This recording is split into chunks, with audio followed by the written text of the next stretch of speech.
As I've aged with the Sonic franchise, the music has always stuck with me. Sure, I love those Mega Drive Saturn classics, but when the series made its jump to the Dreamcast system, the music changed. Sonic became pop punk, and it's awesome.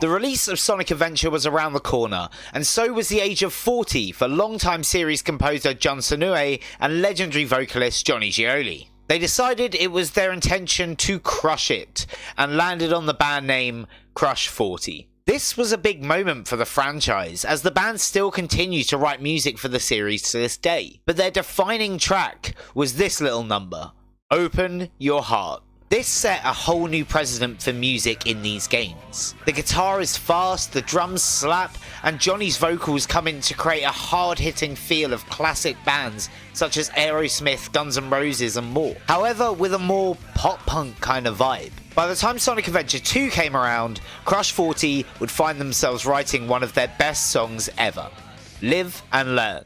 This banger both opened and closed SA2, bringing in dramatic flair and kick-ass style. This was the theme for Sonic now, 3-chord fun, upbeat vibes, and rock and roll vocals. Hearing this track as you fight the Bio-Lizard is iconic, and it remains a fan favourite to this day. But that wasn't it for Senoue, as he would produce a song for SA2 that is just as equally loved, and if not more popular.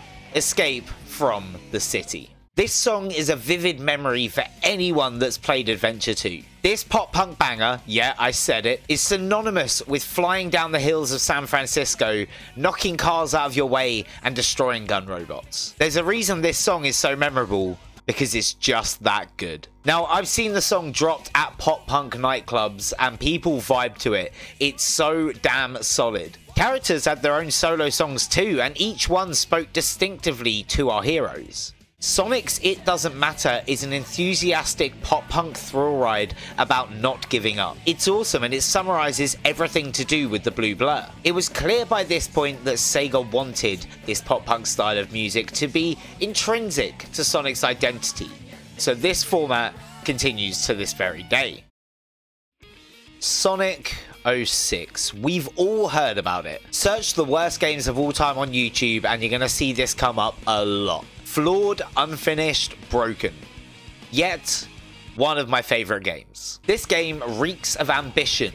There was so much more planned for this game than we got. And in the same vein, Sega decided to up the production value of the music. Not only is this one of the best soundtracks in the series, it's got fucking Zebrahead doing Sonic's theme. This is a band I've seen multiple times over the years. I couldn't count the amount of times on two hands. This has always been at festivals, and every time I've checked them out in the hopes of hearing this song. His World. What is all in this world? What is this a game?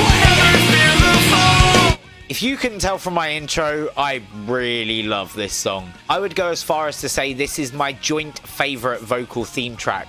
We'll get to the other one later. And it's sung by my favourite ska band. I know that's not technically pop punk, but the two genres go hand in hand, so I feel it's fair to group them together. His World absolutely slaps. It hits so damn hard. I prefer the full Zebrahead version to the main theme version, which includes some small lyrical and musical changes that hit just that little bit harder. This song has truly stood the test of time and terrible circumstances to be an extremely celebrated song in the series. Even level themes such as the Inlet carry over this pop-punk vibe that fits so perfectly with Sonic running and clipping into objects unfairly. Luckily, the critical panning of 06 didn't stop Sega in their efforts to release certified pop-punk bangers with every title and for the release of Sonic Unleashed.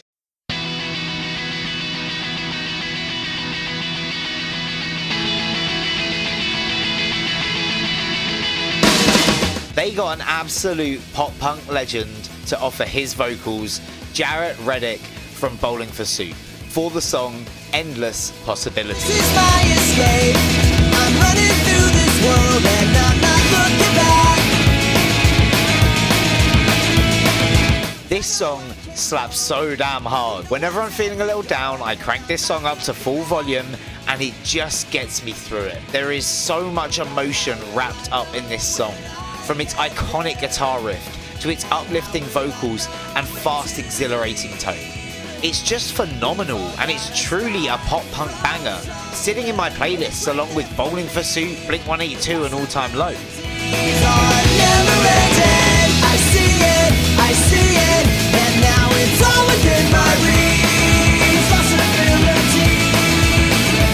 This song means everything to me. Hell, I cried when they started playing it at the 30th anniversary concert. It's just beautiful. I can't tell you how many times I've wanted to quit YouTube altogether, and thus how many times listening to this song has changed my mind. It's clear Sega knew that pop-punk feel was essential for Sonic, and decided to go for one of the genre's biggest icons to lead the charge. Then in 2017, they decided to pick those pop-punk feels again, and make two of the best bangers in the franchise. Let's start with Fist Bump. Together we can show the world what we can do. You are next to me and I'm next to you. Push me on through until the battle's won. Douglas Robb from Hoobastank lends his vocals to this track, and my, is it something else entirely. This song gets me right in the feels. It's light yet dark, it's energetic yet moody, it sets the entire tone for Sonic Forces. It's also a bit of a pop-punk banger, not gonna lie. This actually feels like the perfect combination of pop-punk and video game music. The synth, accompanied by the guitar, the violins, and a drum track that sounds like a Travis Barker special is fantastic, and really makes this song a highlight in an otherwise kinda mediocre game. Then, as if to accompany this song about teamwork and the power of friendship, we get a dark counterpart that slaps more than anything since 2008's Endless Possibility. We get Danger Kids Infinite.